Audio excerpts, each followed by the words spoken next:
Also, that he be admonished, because at this time there is a warrant for his arrest for harassment and investigation for stalking. Option, raise your right hand, sir. May I ask a question before the swearing? Sure. In reference to the additional admonishment that she mentioned? Yes. Can the court or somebody else explain to me what the purpose of that is within these proceedings? Well, whenever there is somebody that is accused of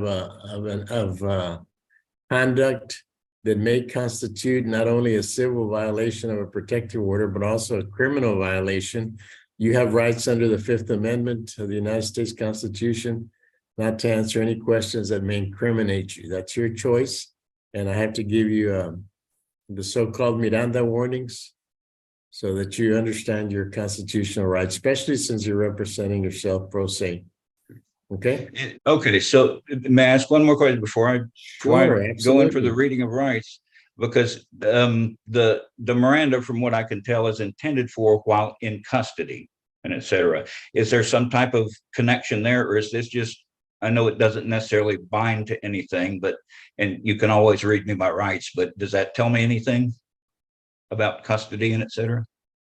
No, sir. The only thing that the opposing counsel is asking me to read those because some of the conduct that they're accusing you of may result in criminal prosecution. I'm not saying that it will or won't. I'm just saying that whenever there's offenses or allegations that may warrant criminal prosecution, it's our practice to read the standard Miranda rights. Now, you're right that most of the time it is for custodial interrogation before somebody interrogates a suspect or an accused, but it also is used in all these civil proceedings, you know, where the conduct may constitute an offense.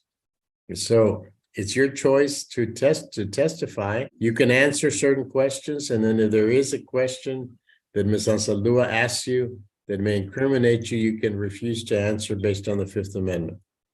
Is that? I just didn't want to miss an opportunity but I understand now. Okay.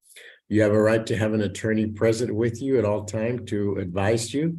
You indicated to me that you're not indigent, so you do not qualify for court-appointed counsel, but you do have a right to hire an attorney to advise you if you so desire. So you don't have to testify, sir.